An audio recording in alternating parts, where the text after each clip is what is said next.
Welcome to Shamanism, Metaphysics, and Grace. I'm Lauren Hubele, and I am interviewing my dear friend and mentor, Jyoti Wind, today. Welcome, Jyoti. Thank you, Lauren. Glad to be here. Well, as always, Jyoti, I wanted to dive right into the topic, but why don't you take a moment and open the sacred space for us? Okay, thank you. So I'd like to call in the spirits of the East and ask for their insight into the day. I'd like to call in the spirits of the South and thank them for the directions they give and the paths they open for us. I'd like to call in the spirits of the West, the place of receiving and the place of healing. Thank you. I'd like to call in the spirits of the North, place of wisdom, winter, and the place of rest before the new ideas come.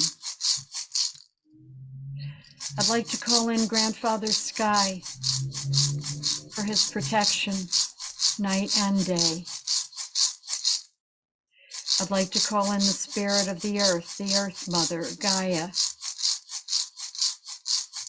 and all her love and compassion every minute. And I'd like to call in that wise self, that being that lives inside of us. You can call it your higher self,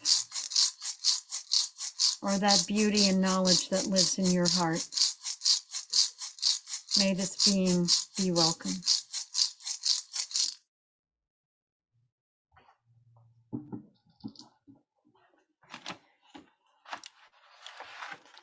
So I'd like to read something, and it's called, "It Isn't My Job to Save You." It isn't my job to save you. I've tried that. It didn't work. Not only were you not saved, you got angry. It's not my job to save you. I can offer you advice, but only if you ask. I can tell you what worked for me, but only if you approach me. I was in the saving business for the first half of my life. It was a very unhappy profession with many downsides and resentments that built and built. I'm not a hero and don't want to be. I hung up my cape and sword a long time ago. I sold the refuge I built for outsider souls and began building my own house. It isn't my job to save you. That's up to you. I'm busy saving myself and realizing each day there's nothing to save myself from. I'm already saved, and so are you. Wow. I love that, Jyoti. Thank you. It has a tongue-in-cheek humor in there. Yeah, but it sounds exactly like you. It is. Yes.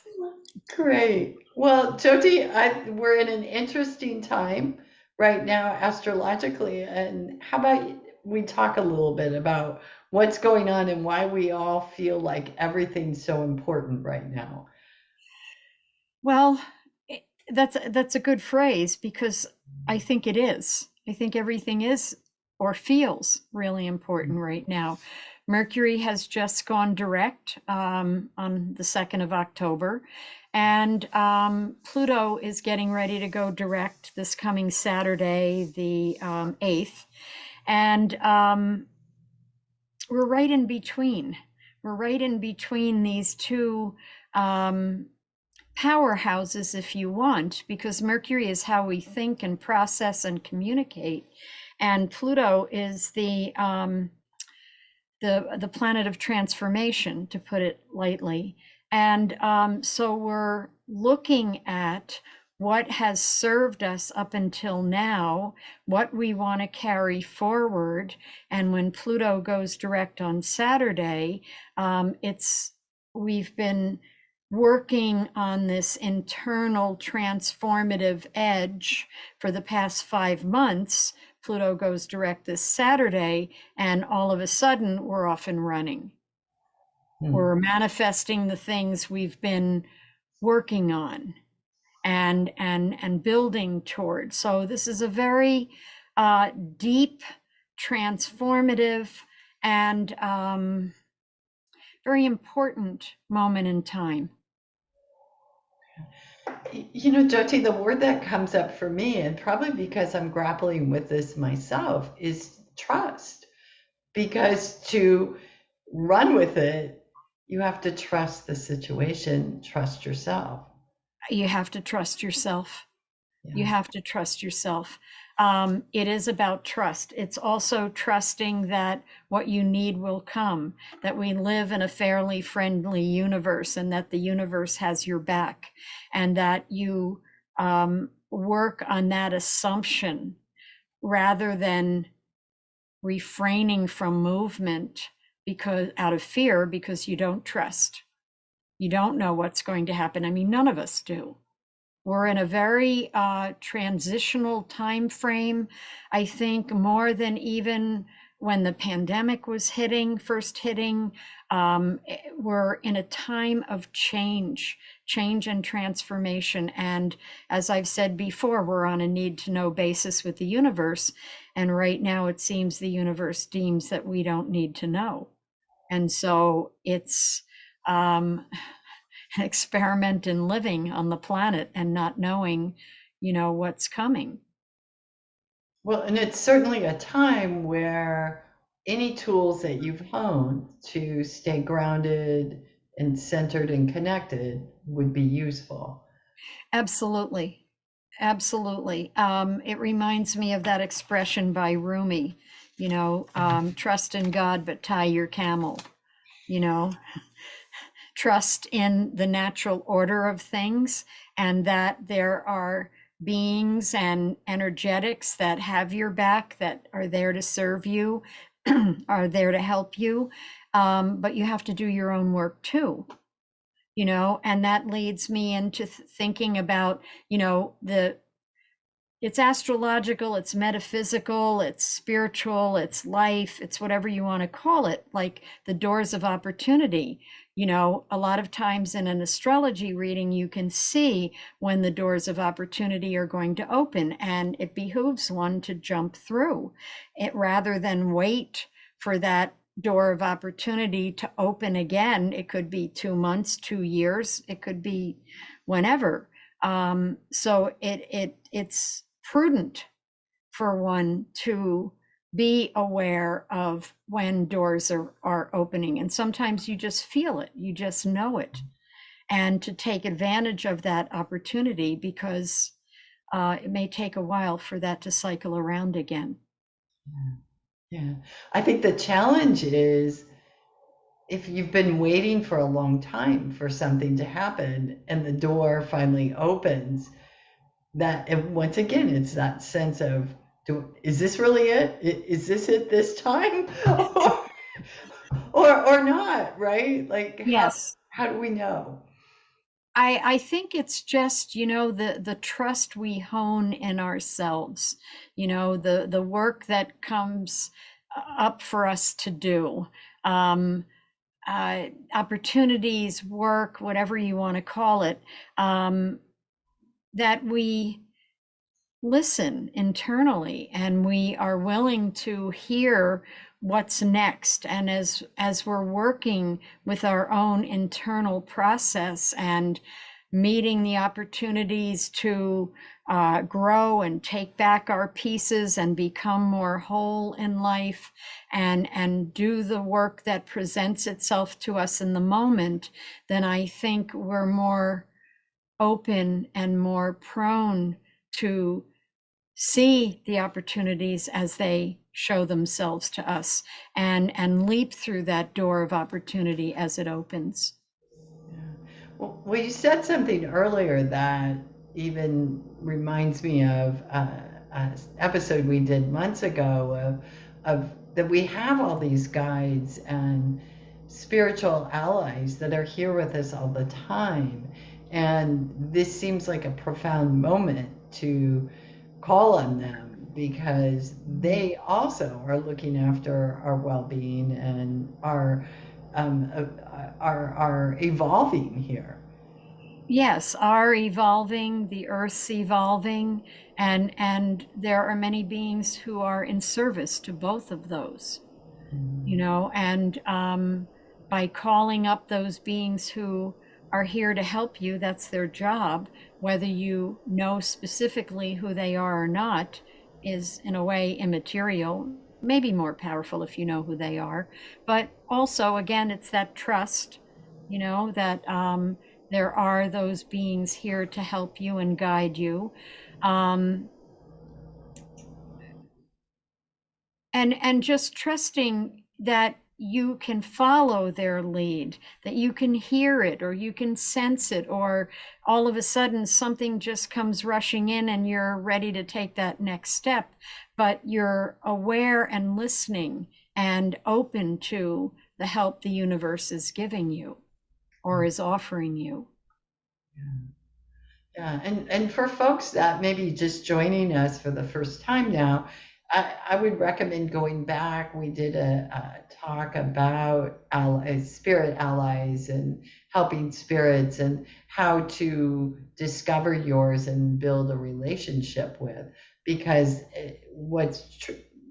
I understand, Jyoti, comes from tradition, is that these helping spirits show up for us when we enter this physical world. Is that right? Yes, I that's what I believe to be true. It's interesting because I was thinking about this the other day, how it reminds me of a Star Trek episode, Life sometimes does, how they were able to go to different societies. They enter the energy field of a planet. They couldn't change the course of evolution necessarily, that wasn't their job. um, but they were able to enter the planet's atmosphere and kind of sometimes be um, sent off into this dream that Hmm. was the planet's dream, that was the atmosphere, almost like a miasm, the atmosphere of the planet itself. And I was thinking that, we come here as spirits entering a human body, and we come in and we enter this atmosphere of the earth that is full of her evolution, her dream, and we enter her dreaming. We forget who we really are because that's part of the agreement for most people. And we enter this planet's dream, and then we try to find our way and awaken to our own consciousness so that we can be of assistance in this planet's evolution, in her dream, in Gaia's dream of becoming. And it was just a way of looking at something, of entering into the planet and then hoping or working on awakening to what your purpose can be here, or how you can help the evolution of this planet Earth. And when we awaken, we can take advantage of these opportunities, these openings, and the, as you call them, doors of opportunity that present themselves. Absolutely. Absolutely. And as far as I can see, we're here for our own evolution as well, and we're also here to be of service to those we meet along the path, and to the planet herself.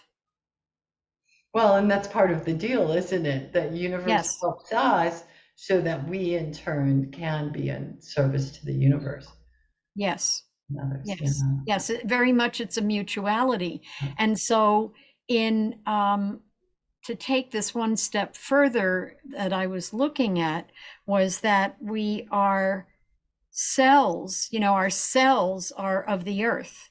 We come here, we enter this planet's dream, in a sense. We have bodies that are made of the earth. And where I was going with this is about nature. This thought I had the other day about how, we go out into nature, and we see nature, and we see the benefit of being in nature as if it's something separate from us, but it's not. Our cells are from nature and the nature of this planet. We are nature while we are in physical bodies, and so nature isn't separate from us. We are the earth. Yeah. We are the natural state of the planet. And so it's not something that's separate from us. As we grow, as we refine, as we upgrade our thinking, as we awaken the cells we are inhabiting, which will all go back to Gaia in the end, at the end of our sojourn here, and help her in that way too, of awakening these cells that we inhabit while we're here. Mm-hmm. Yeah, the thought that keeps coming to me is that as we awaken, and it's this evolution. We awaken, we can be of more service. We can be of more of service. We awaken further, and it just continues, right? Yes, it does. As her evolution continues, Right. as our evolution continues, we have an agreement to be here to assist her.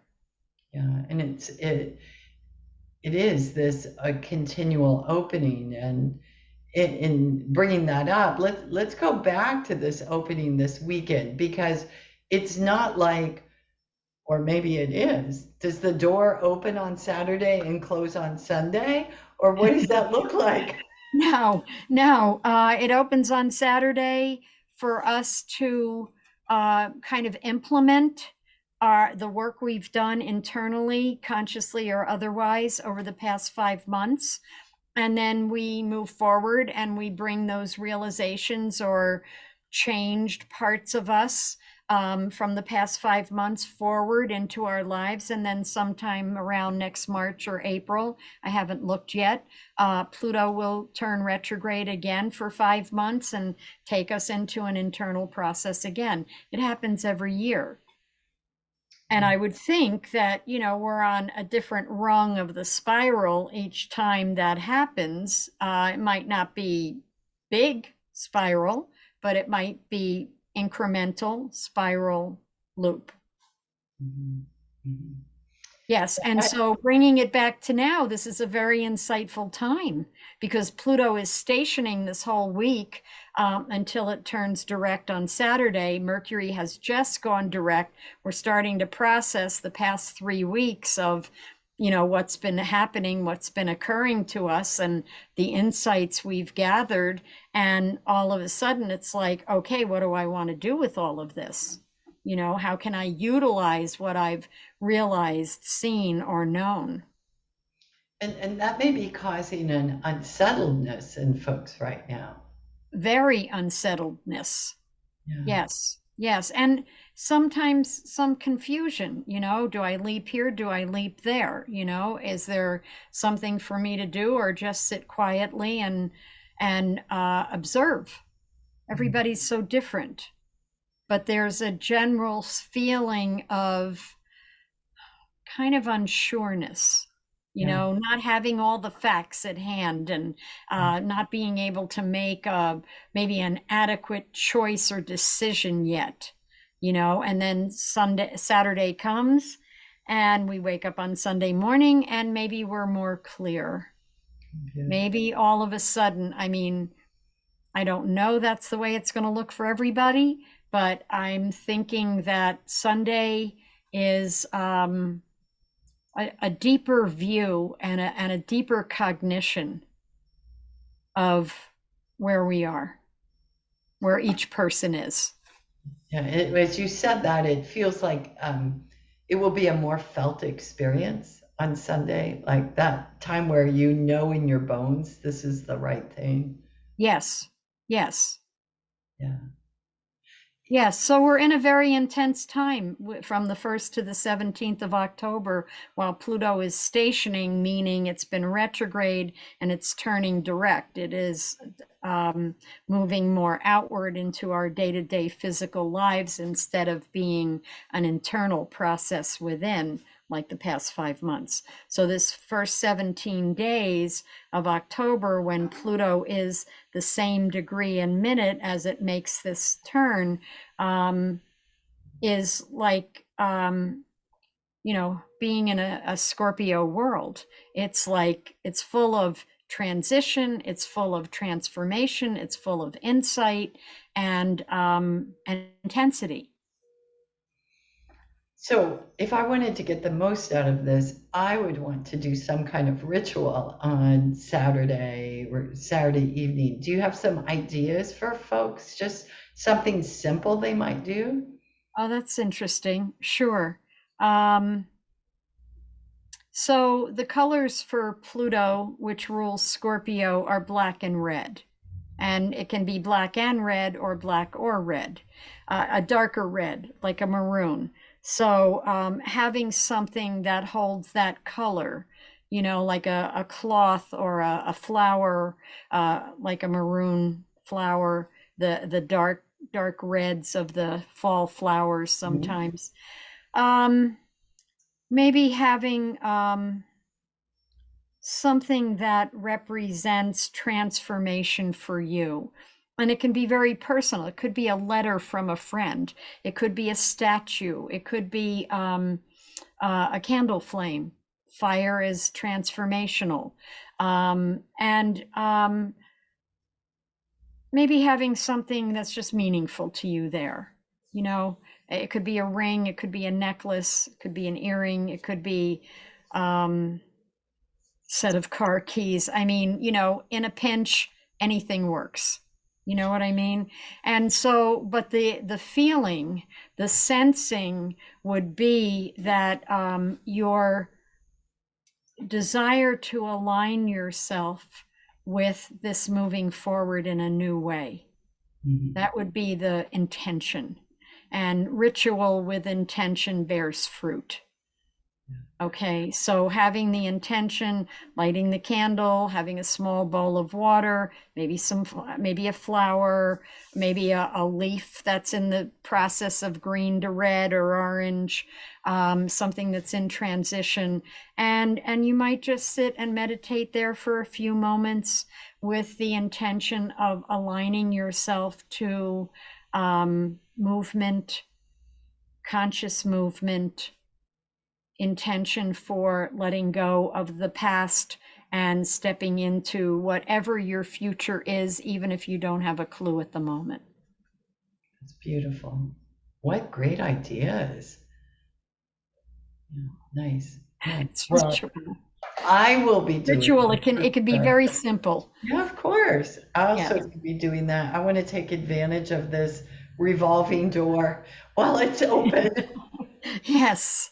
Yes. Yes. In whatever easy, simple way you can step through. It doesn't have to be elaborate.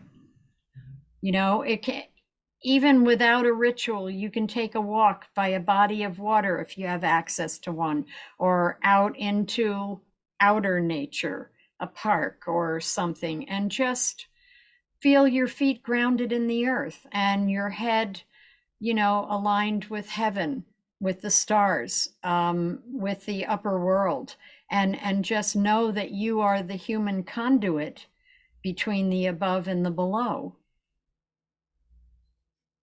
That's a beautiful reminder, Jyoti. Anything else you'd like to add today? No, I think I'm with everybody else here with it's just a week, it's just a week to notice, and nothing's set in stone, and all the pieces are still moving around, and nothing is really settled and might not be settled for a while. Mm, well, then it's good to take care and do a lot of self-nurturing, all of us. Absolutely. Absolutely. This week kind of beckons that. Yes. Beautiful. Great, Jyoti. Good talking to you. Wonderful insights today. Thank you, Lauren. Thank you.